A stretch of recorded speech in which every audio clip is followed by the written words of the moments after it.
नमस्कार, मैं रिया त्रिपाठी और आप देख रहे हैं सहारा हरियाणा।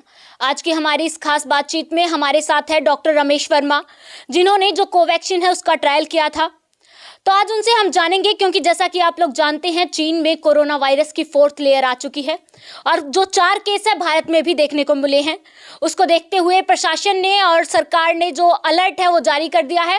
तो उसी के बारे में आज हम बातचीत करेंगे कि किस प्रकार से ध्यान रखा जाए, क्या सिम्टम्स है और वायरस क्या होता है, किस प्रकार से इफेक्ट करता है हमारी लाइफ में। तो हमारे साथ हैं, उनसे बातचीत करते हैं। नमस्कार सर। नमस्ते। नमस्ते। सबसे पहले सहारा हरियाणा में आपका बहुत बहुत स्वागत है। Thank you madam, thank you.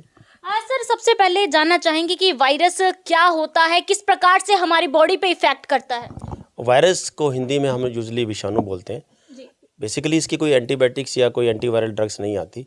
जब भी बॉडी में कोई भी वायरल इन्फेक्शन होगा, यूजुअली गले से शुरू होता है और बॉडी के अंदर ऑटोमेटिक एंटीबॉडी प्रोड्यूस हो जाती है और जो एंटीबॉडीज प्रोड्यूस होंगी वो उस वायरस को मार देती है ताकि आपको सीरियस वायरस इन्फेक्शन ना हो। तो ये नॉर्मली वायरस का हमारा कोर्स होता है। अगर मैं बात करूं कोविड-19 की, सबसे पहले जैसे कि आपको पता है कि चाइना में शुरू हुआ था और हमारी कंट्री में फर्स्ट वेव, सेकंड वेव और थर्ड वेव आई थी।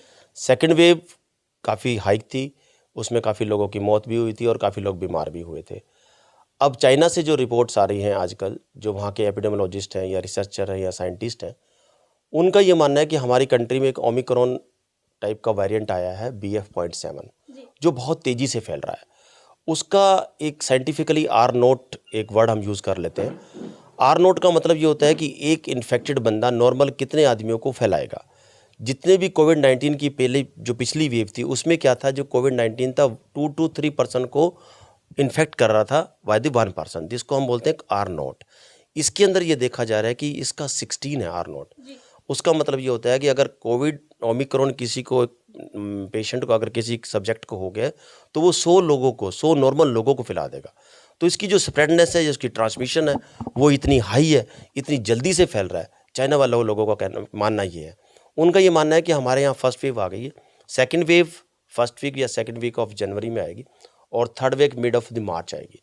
उनकी कैलकुलेशन है बाय द एपिडेमियोलॉजिस्ट कि हमारे यहाँ नंबर ऑफ द डेथ काफ़ी होने वाली है। एक रिपोर्ट से तो मैंने ये भी पढ़ा है कि उनका ये मानना है कि 3,22,000 डेथ चाइना में होंगी because of this Omicron BF.7। तो मैं अगर सिम्टम्स की बात करूं तो कोई भी वायरल इन्फेक्शन होगा तो वो गले से शुरू होता है। पहले गला ख़राब, जुकाम, खांसी होगा और आप सिंपल ट्रीटमेंट ले सकते हैं घर बैठ के। सिंपल क्रोसिन से आप अपनी पैरासीटामोल की टैबलेट जो आती है उससे फीवर उतार सकते हैं।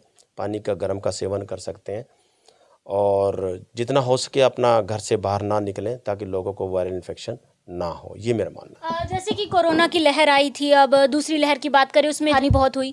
तो जैसे अब सुनने में आ रहा है कि भारत में 4 केसेस मिल चुके हैं, तो जो लोग हैं बहुत ज़्यादा डरे हुए हैं, भयभीत हुए हैं।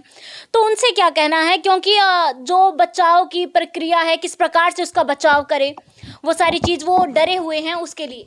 सबसे पहले मैं कंट्री वाले जितने भी हमारे लोग हैं, स्पेशली द इंडियंस, वो घबराएं ना, बिल्कुल भी पैनिक ना हो, क्योंकि साइंटिफिकली ये प्रूवन है कि जब भी बॉडी के अंदर नेचुरल इन्फेक्शन हो जाएगा तो उसकी जो एंटीबॉडीज़ होती हैं वो काफ़ी लॉन्ग ड्यूरेशन तक हमारी बॉडी में रहती हैं। तो हमारे यहाँ फर्स्ट वेव और सेकंड वेव आई थी काफ़ी ज़ोर से, तो उसके अंदर काफ़ी लोगों को नेचुरल इन्फेक्शन भी हो चुका था। तो अगर नेचुरल इन्फेक्शन बॉडी में अगर होगा तो लॉन्ग ड्यूरेशन तक एंटीबॉडी हमारी बॉडी में रहती हैं। दूसरा, हमारे यहाँ इंडिया के अंदर वैक्सीनेशन कवरेज काफ़ी अच्छी थी, तो उसकी वजह से ये 2 रीज़न है बेसिकली, जिसकी वजह से as a public health specialist या एज ए साइंटिस्ट मैं बात करूं तो इस तरह से पैनिक होने वाला नहीं है। चाइना में पैनिक इसलिए हुआ है क्योंकि वहाँ जब लॉकडाउन लगा तो वहाँ पे लोगों को नेचुरल इन्फेक्शन नहीं हुआ और साइंटिफिकली जैसे मैंने आपको बताया ये प्रूवन है कि नेचुरल इन्फेक्शन की वजह से अगर बॉडी में जो एंटीबायोटिक बनेगी वो काफ़ी लंबे टाइम तक रहती है as compared to the vaccine. तो मैं ये रिक्वेस्ट भी करूँगा आपके माध्यम से कि जिन्होंने वैक्सीन नहीं लगवाई, स्पेशली दी कोविड-19, वो जितना जल्दी हो सके अपना कोर्स पूरा करें और जिन्होंने प्रिकॉशनरी या बूस्टर डोज नहीं लगवाई वो अपनी जल्दी लगवा लें, क्योंकि अगर बाई चांस इस तरह का जो वायरस है BF.7 जिसका कह रहे हैं कि R016 है, उससे आपको एक ही चीज़ बचा सकती है, वो है वैक्सीन। तो वैक्सीन जरूर लगवाएं और प्रिकॉशनरी मेजर जैसे कि फेस मास्क है, हैंड वॉश है, सोशल गैदरिंग है, सोशल डिस्टेंसिंग है, वो अपना बना के रखें। तो क्या ऐसा कह सकते हैं जिन्होंने बूस्टर डोज और दोनों वैक्सीन की जो डोज है लगवा रखी है, वो उन पे ये वायरस इफेक्ट नहीं करेगा? ये मैडम साइंटिफिकली बिल्कुल बिल्कुल बात ठीक है। जिन्होंने वैक्सीनेशन की 2 डोजेज़ लगवाई, चाहे वो कोई भी वैक्सीन हो हमारी कंट्रीज़ की, और साथ में अगर प्रिकॉशनरी या बूस्टर डोज लगवाई है, एज ए साइंटिस्ट मैं कह सकता हूँ कि उसके अंदर एंटीबॉडी होंगी और वो आने वाले टाइम में ओमिक्रॉन BF.7 या कोई भी वेरिएंट आएगा हमारी कंट्री में, उससे प्रिवेंट करेंगी। जैसा कि हम जानते हैं जो खान पान है वो हमारे लिए बहुत महत्व रखता है, जो एंटीबॉडीज़ हैं उनको भी डेवलप करने में एक अहम भूमिका निभाता है। तो खान पान पे किस प्रकार से विशेष ध्यान रखना पड़ेगा और क्या खान पान के लिए जो चीज़ें हैं ज़्यादा क्योंकि वायरल इन्फेक्शन यूजली क्या होता है कि आपकी जितनी अच्छी इम्यूनिटी होगी वो आपको वायरल इन्फेक्शन नहीं होने देगा। आपकी इम्यूनिटी स्ट्रॉन्ग हो, आप खाने पीने पे पूरा ध्यान रखें, डेली खाना खाएं, स्पेशली सीजनल फ्रूट्स या वेजिटेबल वो जरूर सेवन करें।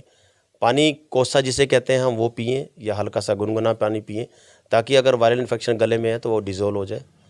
सेकेंडली, अगर आपको हल्का सा खांसी जुकाम बुखार होता है तो इमीडिएटली अगर हो सके तो अपने आप को आइसोलेट कर लें, टैबलेट पैरासीटामोल लें, लेकिन पैनिक ना हो, क्योंकि ये सिंपल इन्फेक्शन भी हो सकता है, वायरल इन्फेक्शन भी हो सकता है। पैनिक होने की बिल्कुल भी कोई ज़रूरत भी नहीं। जैसा कि आप जानते हैं कि भारत में जो 4 केसेस आ चुके हैं, लोग भयभीत भी हैं, तो लोगों को संदेश क्या देना चाहेंगे? एक डॉक्टर भी हैं आप, साइंटिस्ट भी हैं, आपने कोवैक्सीन का ट्रायल भी किया था और काफ़ी हद तक वो सही भी साबित हुआ है और लगवाई है, उससे प्रिकॉशन भी हुई है, तो उनको क्या संदेश देना चाहेंगे और क्या कहना चाहेंगे? ये मैं रिक्वेस्ट करूंगा कि पैनिक ना हो। न्यूज़पेपर में जितने भी न्यूज़ चल रही हैं उनसे पैनिक ना हो। ऐसा नहीं होता सकता कि गला ख़राब होते आप डॉक्टरों के पास भागें, नहीं, ऐसा ना करें। वेट करें, 3 से 5 दिन घर पे रहें। घर पे ही जो मैंने आपको बताया प्रिकॉशनरी मेजर, प्लस अगर फीवर होता है तो पैरासीटामोल की टैबलेट लीजिए, अपने घर पे रहें, पानी गुनगुना पीजिए। हाँ, फिर भी अगर आपका फीवर रहता है after 5 days, high grade fever रहता है, तो इमीडिएटली अपने जो फैमिली फिजिशियन हो, डॉक्टर हो, जो हॉस्पिटल्स हो अगर आपके आसपास, तो वहाँ पे जाएं और टेस्टिंग करवाएं। टेस्टिंग का फ़ायदा बहुत होता है, क्योंकि अगर आप बाई चांस अगर आपको कोविड-19 है तो आप अपने आप को आइसोलेट कर लेते हैं, और आइसोलेशन का फ़ायदा ये होता है कि आप किसी को स्प्रेड नहीं कर सकते, तो ये आपको फ़ायदा मिलेगा। जी बिल्कुल, ये थे हमारे साथ डॉक्टर रमेश वर्मा, जिन्होंने हमें बहुत सारी जानकारियाँ दी। जो सीजनल फ्रूट है वो खाने चाहिए और खान पान पे विशेष ध्यान रखें, मास्क का यूज़ करें और जो सोशल गैदरिंग है वहाँ जाने से बचें। और यदि आपको सिम्टम्स दिखते भी हैं तो 3 से 4 दिन प्रिकॉशन आप घर पे ले सकते हैं और उसके बाद अपने पास जो अस्पताल है या कोई डॉक्टर है देन उनसे आप सलाह कर सकते हैं और आपको घबराने की कोई भी ज़रूरत नहीं है। जो प्रिकॉशन इन्होंने बताई है वो आप ले सकते हैं।